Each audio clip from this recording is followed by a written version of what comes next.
जिस संत के आज जयंती पर हम लोग उपस्थित हुए हैं, नगर कौन थी और कहां से कहानी चली, मास्टर आइए।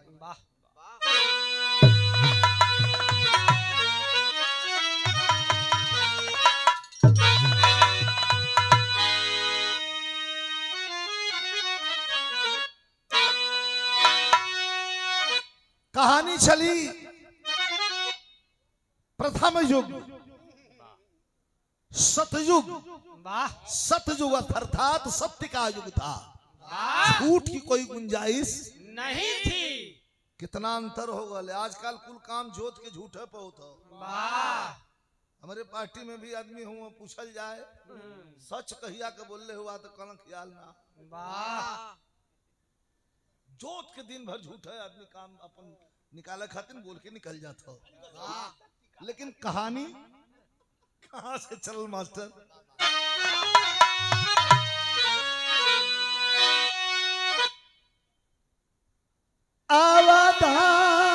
नगरिया राम का दशरथ का कहानी ना है, हमारे ग्रंथों में भी क्या प्रमाण मिला कि अवधा नगरिया दिलीप भूप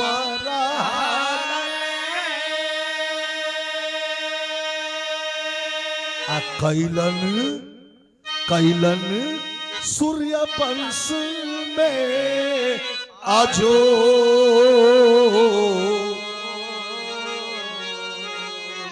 महल शोभायली दुगो महारानिया चर्चा भइला छहुओ।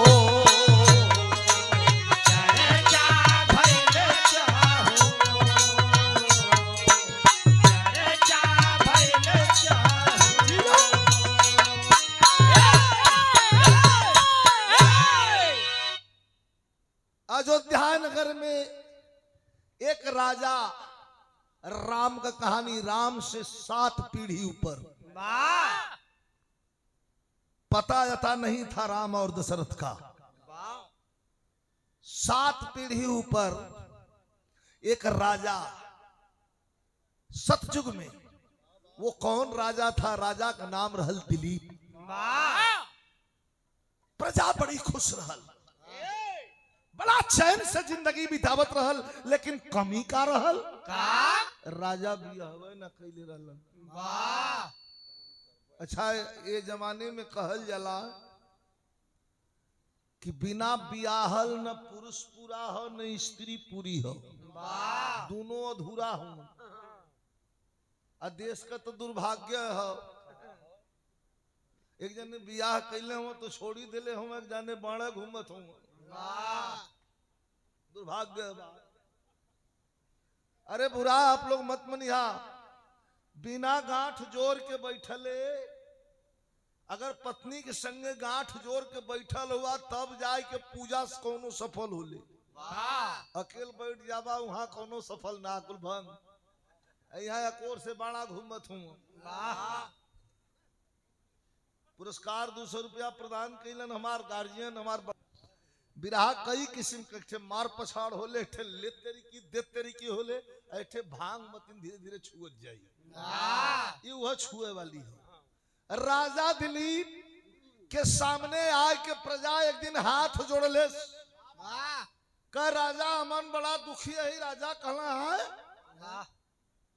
अब ही तो लोग दुखी हुआ,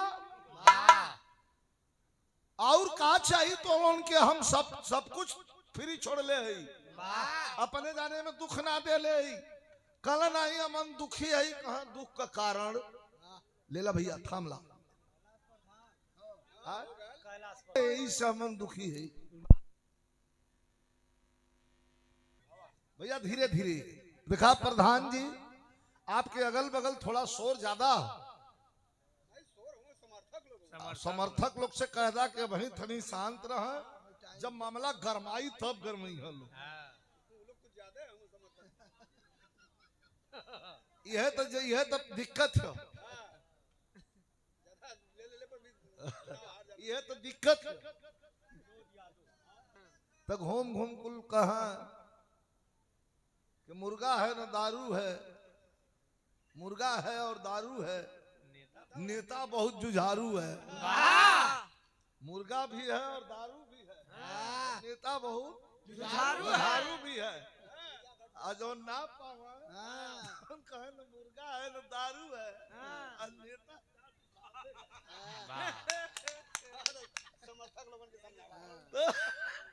तो समर्थक लोगन से निवेदन हो कि थोड़ा सा रोकले रहा इन मौका पर जौन हो हम मार के मोहर जिता के तब टाइट होकर के हो, ठीक ना। हमारे तरफ से बहुत बहुत धन्यवाद। और हम भोले शंकर से, भगवान भोले शंकर से यह चाहत के पूर्व मत लिखाए, अब वर्तमान लिखा जाए पट से। बहुत बहुत धन्यवाद। कहला कवन दिक्कत बा, कहा दिक्कत भैया बोले कि ना सांग दिक्कत यह बा कि आप बियाह कला कहे बियाह करब हम अदू मजा बियाह करब हम तोहन उनके दुख होत हो न करी। कहला नहीं सरकार आगे सोचा। कहे आगे कैसे सोची? कहे कि आप बियाह करबा रानी यहाँ तो आपके अंश से जौन पुत्र हुई तो वो गद्दी पर बैठी तो जैसे आप हमहन का देख रेख करत हुआ वो आपका खून रही ना हमहन का देख रेख करी। कौनो दत्तक पुत्र उठा लिए बा तो ना पता कैसे नौकर ब्लड रही हमहन के जानी आकि एक एक करके फांसी पे चढ़ा दी। कहला ठीक। राजा आओ देखलन न ताओ, राजा दिली तुरंत सेना सजौलन आ जाए के दू ठे मेहरारू सुंदर सुंदर लड़ाई करके जीत के लिए अइलन। आ जब वही जीत के अयोध्या में लिए अइलन तब वही लिया के जवन तो घूमत होवन तो हर इंसान के हृदय जितना भैया बैठल हुआ सबके हृदय में दू ठे दिल होला, एक ठे सकारात्मक होला एक ठे नकारात्मक। एगो कहला हाँ आ एगो कहला ना। तो जवन जौने पर हावी होला तो करवा लेला। राजा के मन में बात उठत हो कि प्रजा के कहले पर हम बियाह कर लेली का अच्छा कैली। तो एक दिल कहत था कि बिल्कुल अच्छा कैला, लेकिन दूसरा का दिल कहता ना ना ना ना अच्छा नहीं कैला। बैठ जा भाई, ए भाई भैया भैया हाँ ठीक है ठीक है। कहा बियाह करके ठीक ना कैला। राजा अंतिम डिसीजन फैसला यह लेलन कि हम बियाह करके ठीक ना कैली। दोनों रानी को बुलवा लिए, दोनों रानियां वहीं गई हैं। अब वहीं तो जौन बात हम गीत का नहीं होता मुंह दिखाई के रस्म पूरा होकर जात बा और तोले राजा आवाज दे दिए खबरदार कोई मुंह दिखाई की रस्म पूरा नहीं की जाएगी, दोनों रानी को जल्दी हाजिर किया जाए। नौआ खलस नौनिया से, नौनिया भागल गई कहे ये रानी अरे राजा बोलावत हूँ, राजा बोलावत हूँ। दोनों रानी अपने में सोचे लगली अरे बाप रे बाप दुनिया सुहाग रात बितावे ले सुहाग दिन बिताई का रे कैसा नब्बे बोलावत हो। बोला के दोनों रानी खड़ा हो गई घूंघट में। राजा कहला कि क्षमा करिया लोगन, मुकुट उतार के एक जने के देहलन दिखाई है आज के मेहरारू तुरंत मारे लगी है। मुकुट उठा के एक जने के देहलन, अच्छा अभी के गुच्छा एक जने के देहलन। कहलन कि हम जात है हम लोगन क्षमा कर दिया। घुघुट उघार दहली कुल कह कैसन कहाँ जात हुआ। हम जात है तपस्या करे जंगल में, हमार खानदान का कुछ लोग कपिल मुनि के आश्रम पर जराए दिल गईलन, उनके पानी ना मिलल, उनका आत्मा भटकत हो। वो लोग के जो तो हम तृप्त करे के व्यवस्था करे जाते ही। एक रनियवा तनी तगड़ी रहल, जाके आगवा से राजा के धैल गटवा कहला सुना आज ले तुम्हार खानदान ना तरायल है, मास्क मोटरी घर में लिया के धर के दूठे तुम्हार खानदान तराए जात न जाए देवे एक महीना रुक के जा। तुहार देहल निशानी हमन के ओद्र में अर्थात कोख में पला लगी तो चल जिया। लेकिन दोनों रानी राजा के पैर पर बैठ गई। भाव समझिए बिरहा सुने की चीज हो, एक रानी ये पैर पे एक रानी ये पैर पर, और दोनों बैठ के झरझर झरझर रोबत हैं। यही तो जीते लोग सर।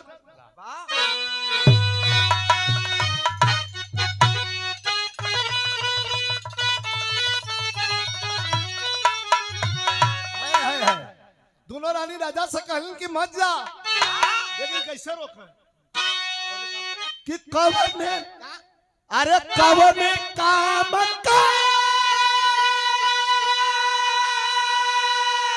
जवानी रवानी के बिना, अरे रवानी के बिना कि नदिया कैसे चैन पाई गई पानी के बिना, नदिया कैसे चैन पाई पानी के बिना, नदिया कैसे चैन पाई।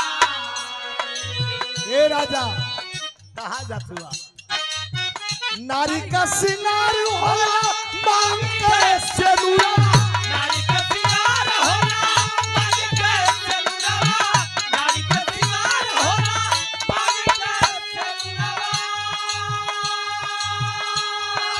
अरे खेवल उमरिया उ देखी के चेहरा, खेवल उमरिया उ देखी के चेहरा, खेवल उमरिया उ देखी के चेहरा। भला ही रही जई, भला ही रही जई, अरे कोरिया सोना चांदी के बिना वो नदिया कैसे चैन पाई पानी के बिना, नदिया कैसे चैन पाई पानी के बिना, नदिया कैसे चैन पाई। सोना चांदी ना चाहिए, धन दौलत ना चाहिए, हाई राज मुकुटा पर लेला, लेकिन एक महीना रह के जा, तुहार देहल निशानी हमन के कोख में पेट में पले लगी चल जी। राजा मुंह गिरा दलो कहलो नहीं हम अब जा, मन त कैलस, मन त कैलस कि लोढ़ा लेके थुथुना फोड़ दे, लेकिन कैसे का कर, मेहरारू है, धर्म भी देखना हो, पति परमेश्वर हुआ। राजा चल दहलन, और जब चल दहलन तो आध्यात्मिक भाव हो कि जब भाव, कि जब भाव भजन में मन पंछी,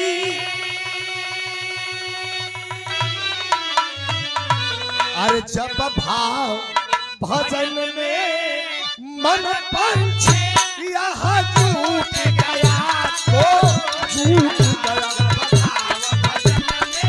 मन पंछी यहाँ टूट गया तो टूट गया, जब भाव भजन में मन पंछी। अरे राजा तब धीर बधाए, राजा तब धीर बधाए, राजा तब धीर बधाए।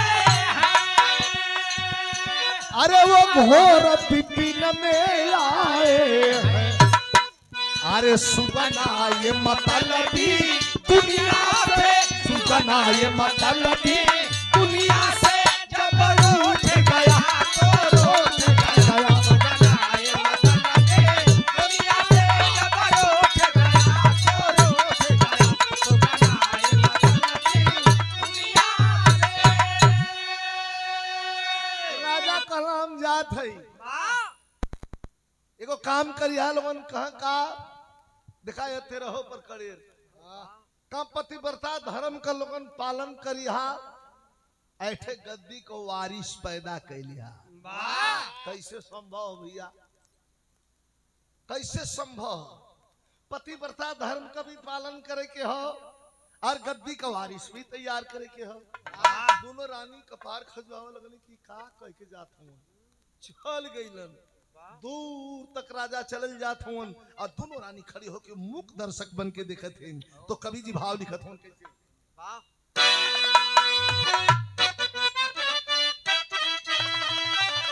हाय हाय हाय जो डूब गई नैया किनारे, पुरनकी फिल्म का गीत हो कि छुप गए सारे नजारे, नजारे वही का बात हो गई।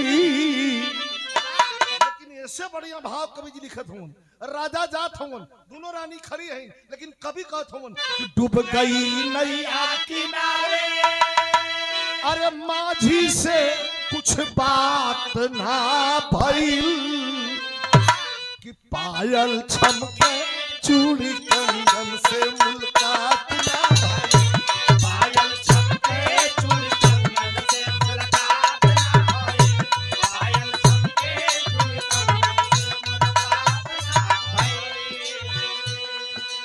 हमारे सुलाइम बाबू के चाचा जी जे सुना राजा चल गईलन, दोनों रानी महल में हैं, कभी कहत हम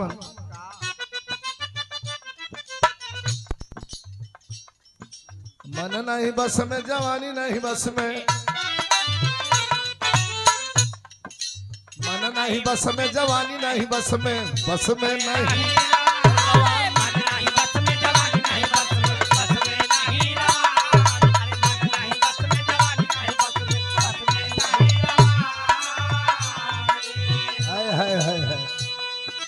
तो चल गई दोनों रानी का हालत का कि मन नहीं बस में, जवानी नहीं बस में, बस में नहीं रवानी, अरे तू से जिया पत्थर पंच मछलिया हो,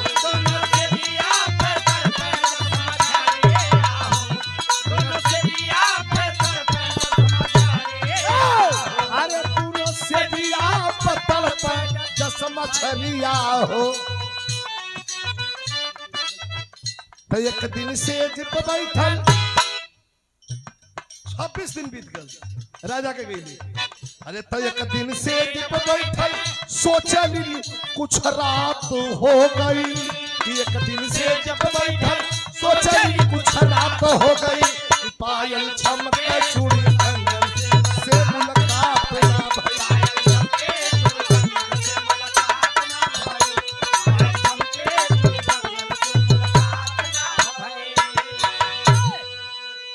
भइल, सोचे लेकिन कुछ रात हो गई, बैठल बैठल सेज पे दोनों सोचत हैं, भादो सावन भादो का बुन्नी परत बा,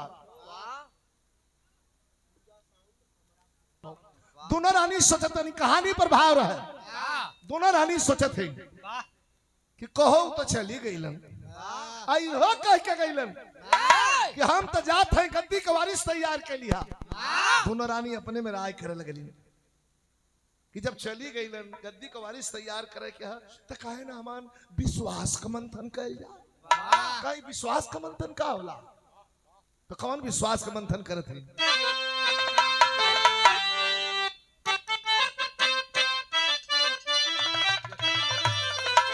आए है बड़ी पुरान तर्ज हमारे बनारस में बड़ी झूम के गवाही,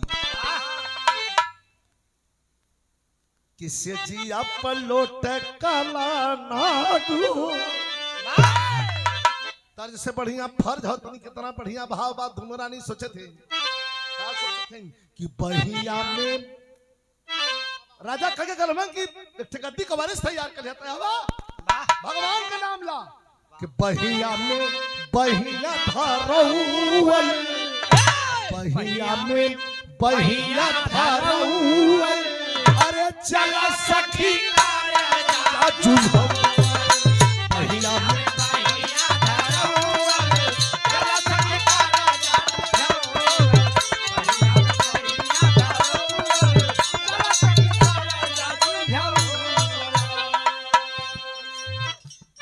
समझत ना है, दोनों रानी आलिंगन बद्ध हो गई, एक थे औरत का भूमिका निभावे लगल, एक थे मर्द के, तब पोरे पोरे जब काम देव छूटी गई, पोरे पोरे जब काम देव छूटी गई, पोरे पोरे जब काम देव छूटी गई, अरे दरिया का पनिया पे, दरिया का पनिया चला सखी कर जादू पहले टंगिया टंगिया दरिया के पनिया के बांध टूट गई दोनों आलिंगन बद्ध हो गए जैसे औरत मर्द ई हम ना कहते ई हमार वेद बतावला दोनों रानी इलाहाबादी टुकड़ा लिखल गल कुल लिख दिले हुआ कभी तोपल हो कि जबकि सटल पेट से पेट जबकि सटल पेट से पेट लेटना तनिक भयल हो लागल माथा नावा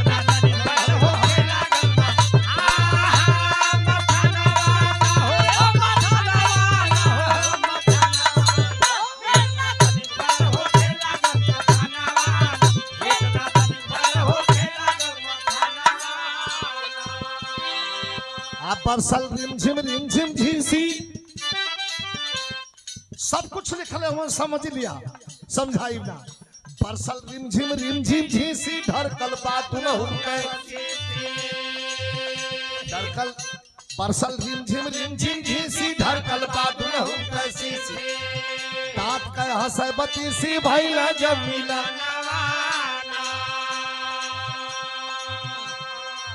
कि खरकल पुरन की कजरी में गवाए उस्ताद लोग के जमाने में हमारे गुरुजी लोगन के जमाने में हमारे स्वर्गीय खलीफा पुजारी बड़का बाबू रामलाल खलीफा के जमाने में वो लोग उन्होंने लोग हमारे पिताजी बतावा जब कलकत्ता में हम रही तो कैसे बतावा कि बरसा ननद सवतिया बोली बरसा ननद सवतिया बोली सुन के चोली याद दिलावे कैसन रंग गवनवा बरसे हाय हाय हाय गवनवा बरसे अरे पवित्र धरती सवनवा बरसे वही में थोड़ा सा लेहल गल खरकल बाढ़ कजवही पानी अरे दोनों अलग हो गई अरे दोनों अलग हो गई रानी दहिया जामन चाहे देखा भी जोरा नवाना दहिया जामन चाहे देखा भी जोरा नवाना हो जोरा नवाना हो जोरा नवाना दहिया जामन चाहे देखा भी जोरा नवाना दहिया जामन चाहे देखा भी जोरा नवाना लाना जौन औरत नारी औरत का भूमिका निभावत रहल वाह गर्भधारण कैलस आ गर्भधारण कैलस तो 9वां महीना में कवि जी लिखत हुवन कि नून पड़ल बानून में जहिया अरे नून पड़ल बानून में जहिया रानी गमन पितर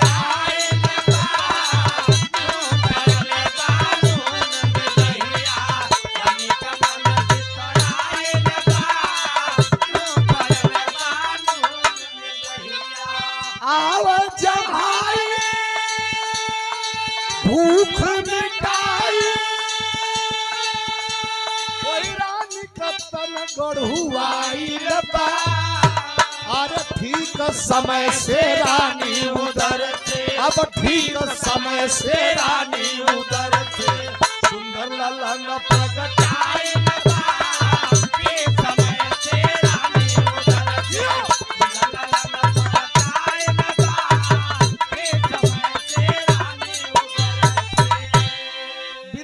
बनारस के लक्ष्य के ओर अब लेके चलत हुई एक ठे लड़का पैदा भयल लड़का तो भयल अगर विज्ञान के हिसाब से सवाल के हल कल जा तब वो हल हो जाई ओकर आंख बा नाक बा कान बा कपार बा पेट बा पीठ बा शरीर का हर अंग बा एक चीज नहीं बा ओकरे शरीर में हड्डी है ना हो एकर मतलब रज और वीर्य दोनों मिला के हाड़ मांस का शरीर रज से मांस के लोथड़ा वीर्य से हड्डी का उत्पत्ति होले वहां रजा रज से लड़का पैदा भयल ओकरे शरीर में हड्डी ना दोनों रानी बेचारी सेवा करत हैं।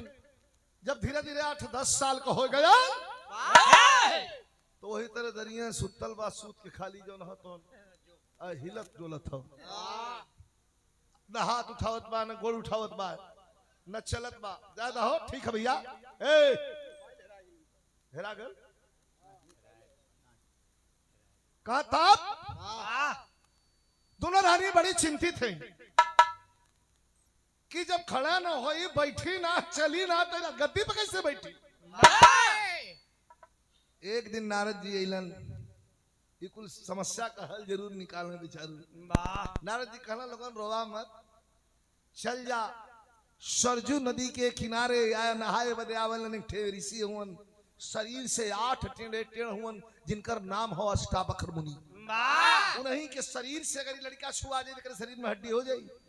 दोनों रानी लेके चलने लिया के मुनि जी की कुटिया जहर से आवत रह नहाए बदे भचकत भचकत वही जब बीचे में रख देले दोनों लुकाए गई आके भचक के जब मुनि जी खड़ा भेल कहला रे ए लड़के अरे भाई कोई मालिक है तो उठाओ।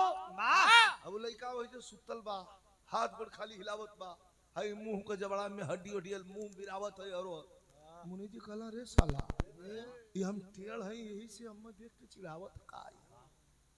मुनि जी की शंका हो गई खड़ा हो गया अष्टावक्र मुनि खुदा यार टेढ़ हुआ तो कौन तरह लगे मास्टर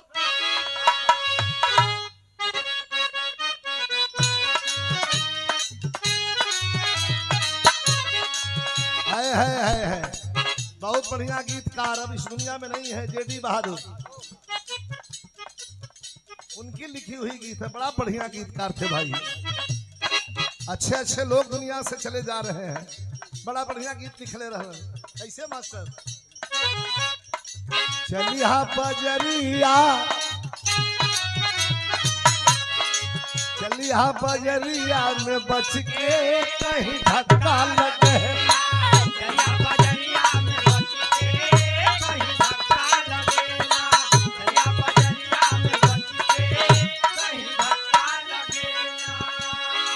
छोटे भाई सुलाइम यादव बाबू के द्वारा ये पुरस्कार 200 रुपया बहुत बहुत शुभ आशीर्वाद धन्यवाद। मुनि जी खड़ा हो गई लड़के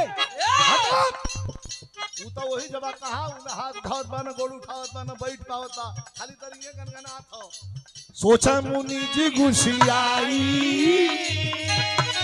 सोचा मुनि जी गुस्सियाई ई चिढ़ावला हमके ये हमके चिढ़ावा था। अरे लड़के हटो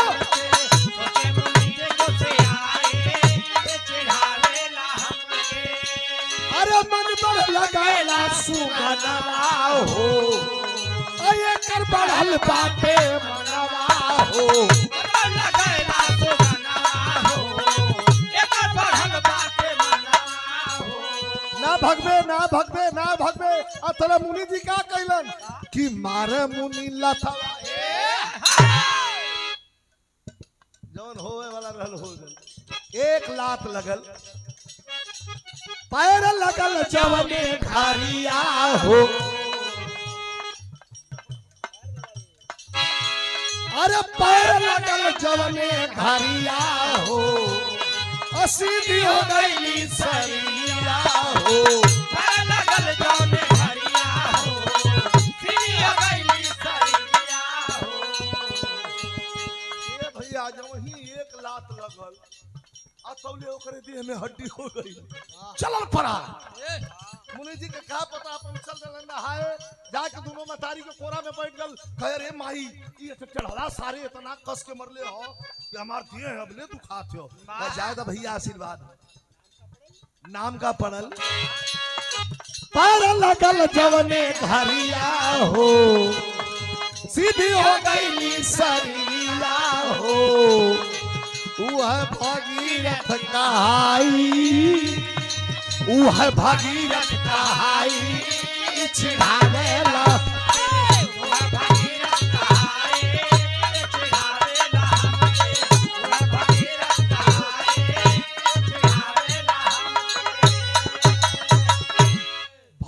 भाग से पैदा वो लड़का का नाम भागीरथ पड़ा।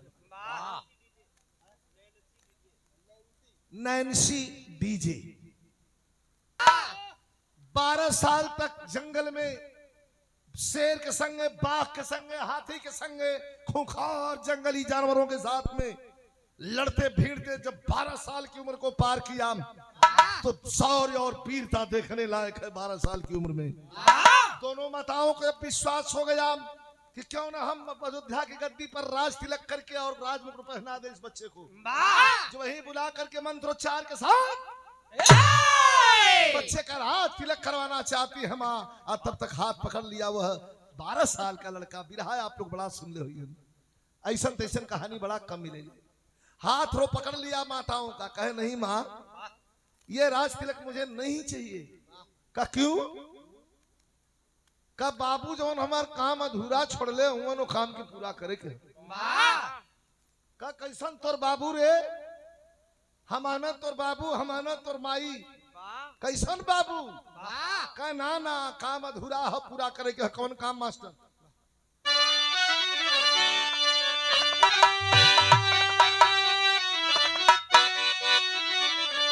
अरे पुरखन के, अरे पुरखन के हम करबे तारन तार भगीरथ चल भइले।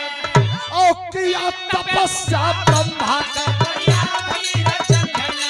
किया तपस्या ब्रह्मा के, किया तपस्या ब्रह्मा के, किया तपस्या ब्रह्मा के बढ़िया भगीरथ चल भइले। हो चल भइले। किया तपस्या ब्रह्मा के बढ़िया भगीरथ चल भइले। किया तपस्या ब्रह्मा के बढ़िया भगीरथ चल भइले। पुरखन के हम करबे तारन तार भगीरथ चल भइलन। जौने काम के हमार बाप अधूरा छोड़ ले रहलन काम के पूरा करना हो। ए भैया आज के ब्रह्मा जी के तपस्या कैलाश ब्रह्मा जी पकड़ वेलन, कहला बेटा बड़ा मन से तपस्या करत हुआ। कई जो कपिल मुनि के आश्रम में हमार खानदान के लोग जला गइलन, हमार बाबूजी गइलन, उन्हों को पता नहीं चलल। एक चीज मांगत है ब्रह्मा जी परम पिता दे दा, कहे मांग ले बेटा। कहे कमंडल में जौन ब्रह्मलोक में गंगा जी के रखले हुआ धरती पर छोड़ दा, कहे छोड़ तो देव रे, छोड़ देव, लेकिन फार के धरती पताल में चल जाई रोकी के। भोलेनाथ की तपस्या किया और डमरू बजावत बाबा बउरहवा खड़ा भइलन। कहला कि बेटा बोल का चाहिए? हम तो ब्रह्मा जी की तपस्या तो कर रहा था तभी से हम खुश थे। यही लड़का का देखा 12 साल की उम्र में सालों साल तक बैठ करके तपस्या कर रहे हो, क्या चाहिए? क्या कुछ न चाहिए। ब्रह्मा जी तो तैयार हुआ लेकिन क्यों रोकही वाला ना है। भोलेनाथ कहला छोड़े रोके के फेरे मत पड़ा। कैलन का मास्टर तौले खोल जटा, अरे खोल जटा गोती है हम त्रिपुरार भगीरथ चल भइले। अरे खोल जटा गोती है हम त्रिपुरार भगीरथ चल भइले। और चली धारा पर तुरंत गंगा भगीरथ चल भइले। चली धारा पर तुरंत गंगा, आहा चली धारा पर तुरंत, आहा चली धारा पर तुरंत, चली धारा पर तुरंत गंगा की धार भगीरथ चल भइले। अब असली पॉइंट पर आ गई। अब तनी बनारस में चलत है, आगे आगे भगीरथ, पीछे पीछे गंगा जी। भगवान भोले शंकर के आदेशानुसार लेकर के जब चलन है तो कहां कहां चलन मास्टर?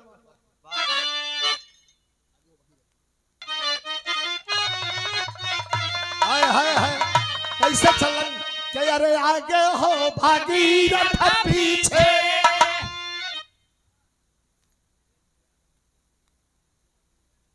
बस ये 4 लाइन के विशेष आप लोग सुन लिए। कि आगे हो भगीरथ पीछे, अरे गंगा महारानिया चलनी। आगे हो भगीरथ पीछे, गंगा महारानिया चलनी। आगे हो भगीरथ पीछे, गंगा महारानिया चलनी। यही काशी के नगरिया में पहुंचल जलधार, काशी के नगरिया में पहुंचल जलधार। ऋषिकेश हरिद्वार होते, कानपुर कन्नौज होते, इलाहाबाद होते, गंगा जमुना सरस्वती जहां महाकुंभ लगा है, हजारों लाशें दब गई, हजारों लोग मर गए जिस अमृत स्नान के चक्कर में। ये आस्थावान देश है, इसमें कोई शक नहीं। दोष किसका दिया जाए? लेकिन जब काशी नगर में लेके पहुंचलन तो सुना भैया, तब भगीरथ के अब अहंकार हो गल, कहल बारे हम भैया भैया तुम ध्यान से 4 लाइन ध्यान से रामबली भैया। कौन के चला कहल बारे हम देखा ये गंगा जी टूटू टूटू पीछे आओ तो हम मामूली आदमी है। आज के रामनगर के सोझे ऊंचवा पर ये तने बते बिरहा गौली तनी ध्यान दी है। रामनगर के सोझे ऊंचवा पैलन तो कुल दुकानदार अपन अपन दुकान नीचे लगौले रहलन। केहू बीड़ी बेचत बा, कोई गांजा बेचत बा, कोई तमाकू बेचत बा, कोई दाल बेचत बा, कोई चावल बेचत बा, कोई हल्दी बेचत बा, कोई नून बेचत, तमाम बाजार दुकान लगल बा। वही में एक छे गरीब आदमी बा, पिछवा मना कराया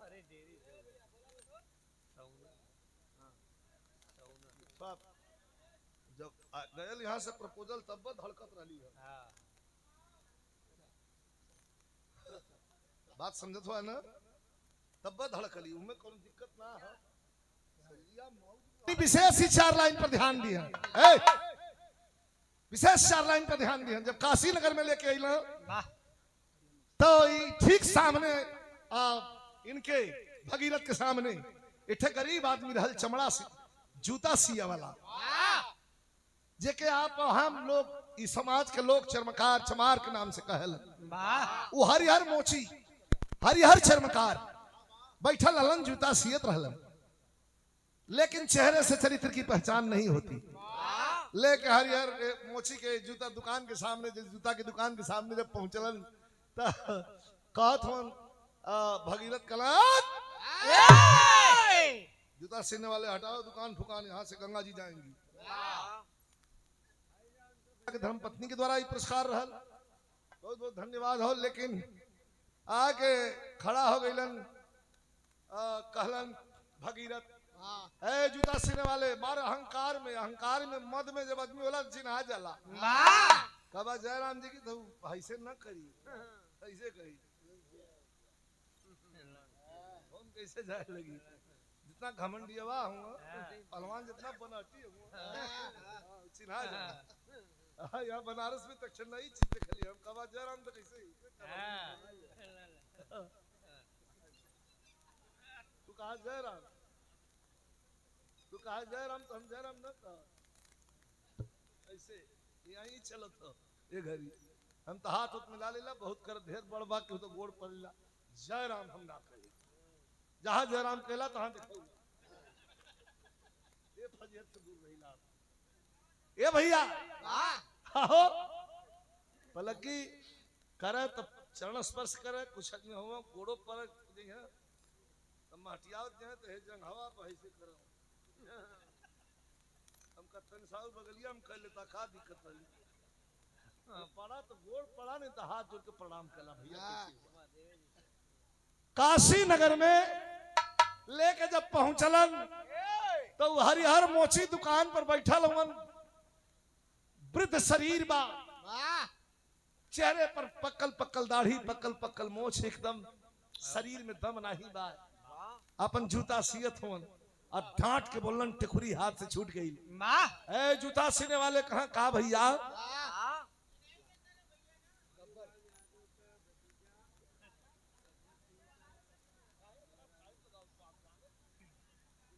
भाई राम यादव को भतीजा गब्बर सिंह, उनका मेहरारू गब्बर भैया का मेहरारू भौजी के भी प्रणाम एकदम। अरे अब जब पहुंचलन कलाए जूता सीने वाले हटो,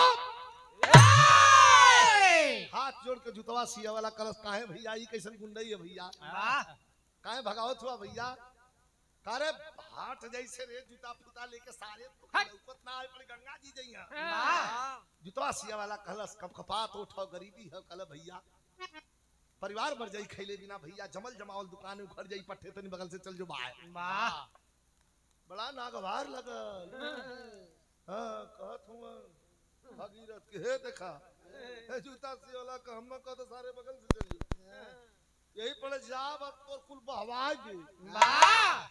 जूतवा सिया वाला कहलत तब हरी इच्छा भैया, तले डाक के दुकान चल दला आवा हो आवा ही न मानी छलछलात पानी जब हरिहर मोची के दुकान के यहाँ पहुंचल तो वही पानी में से महारानी बोल गई का हो हरिहर भक्त कैसे हुआ टप टप आंखी से आंसू गिरे लगल रोबा लगलन हरिहर भक्त कहलन कि माई एक गरीबी मौज में सिवाय चर्चा के और भक्ति के हमारे पास का हो अरे हम तो कितना खुश हैं कि तोके बैठा भी नहीं सकी काला भगत तोरे पास स्थान हो तो स्थान देहल ना चाहत हुआ तब मुस्किलन आंसू पोंछ के हरिहर मोची कहन कि माई तो ये कठवत हो ये कठवतिया में चमड़ा भेवले है ये के फेंकब ना ये हमार रोज का रोजमर्रा हो आवा यही में तब कूद जा आए है भक्त रविदास जी के समय भी लगाला कि मन चंगा तो कठौती में गंगा आज हरिहर मोची भी मन चंगा तो कठौती में गंगा भाई दोहे में कूद के नाचे लगली ई पहुंचला हा दे भैंसासुर घाट हाँ घूम के ताकत हुआ तो नदारत कहना आए अरे मोरी माई बिचवा से कौन गायब कर दहल अब तो सुखा गई दोनों बोल के चढ़ गई ऊपर वाह थैली लटकल है वाह दोनों का सुखा गेल कहला रे बाप रे उतना दूर से लेके आईली ई बिचवा में कौन गड़बड़ौलस वाह बिचवा में कौन गड़बड़ौलस अरे बाप रे बाप सोचत वो झंखा आय आवत हो दुकान वाले के हन अब आके हरिहर मोची के हन खड़ा भइला कथवा ये चचा कहला हां बेटा कैसन बोली बड़ा डाउन हो गई का चचा यह गंगा जी के दिखला कहला काए में जो आई घूम मत ले लेकिन एक बात याद रहे ऐसा ऐसा जूता सिया वाला यह काशी है यह बनारस ऐसा जूता सिया वाला हर घटवे पे मिली कोनो उठा के ठेल दे चल जी हम लोग खानदान तराते रह जाइए गोड़ पर गिर गए कहलन नहीं सरकार छोड़ दहलन मास्टर साहब और 200 रुपए का पुरस्कार मोची का ठावत से हरिहर मोची का ठावत से छोड़ी दहल बनिया भैया हरिहर मोची का ठावत से छोड़ी दहल बनिया भैया हरिहर मोची का ठावत से छोड़ी दहल बनिया भैया अरे पटना होत आईली बंगाल के मझा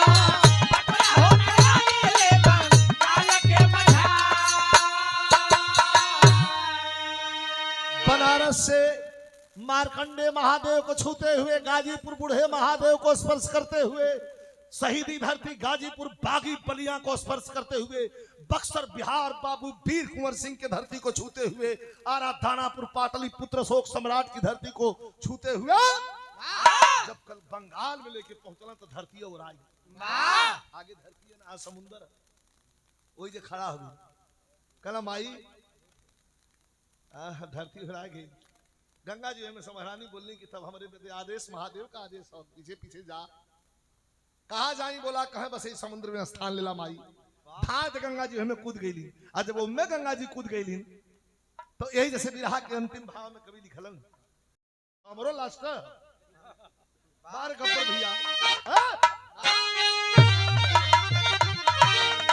मास्टर कहना कैसे अरे जहां मिलन यह गंगा और सागर का पानिया तो गंगा सागर का नहानवा जाने ले दुनिया गंगा सागर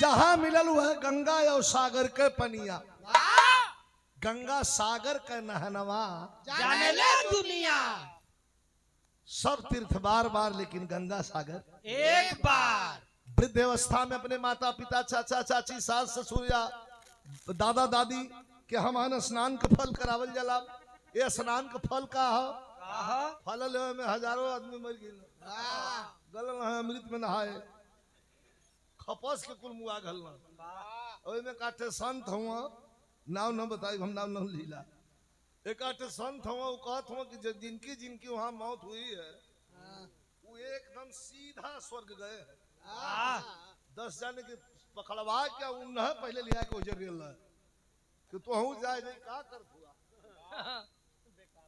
बड़ी दर्दनाक घटना हुई, नहीं होना चाहिए, लेकिन आवश्यकता से ज्यादा जहां 10 करोड़ 20 करोड़ 30 करोड़ 40 करोड़ 50 करोड़ की बात करते हो, मैं आपसे पूछना चाहता हूं क्या प्रयागराज 10 करोड़ भी संभाल सकता है? क्या नहीं संभाल सकता है। व्यवस्था करनी चाहिए। अपनी बड़ी बड़ी बात करने वाले, डिंग हाँकने वाले लाशों को भी छिपा दिया। कहल जाला कि हेरायल मुअल बिसर जाला, लेकिन हेरायल नहीं बिसर। जब अपने आंख से देख के अगर अंतिम संस्कार कर देला तो भुला जाला, लेकिन जेके देखी ना पौलस तो आदमी कैसे भुलाई। हरि अनंत हरि कथा अनंता कहते गुरु बिहारी, रामलाल गुरु बच्चन कहते चंडिका जी स्वर्ग सिधारी। अच्छा तो हो विधानवा विधि कटारे ना करे,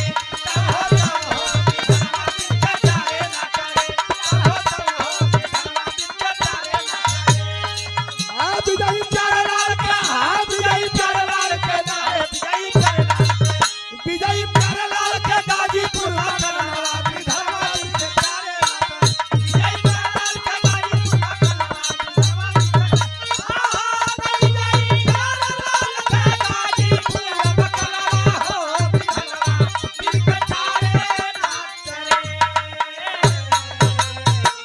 और ये 500 रुपए का पुरस्कार प्रदान किया गया हमारे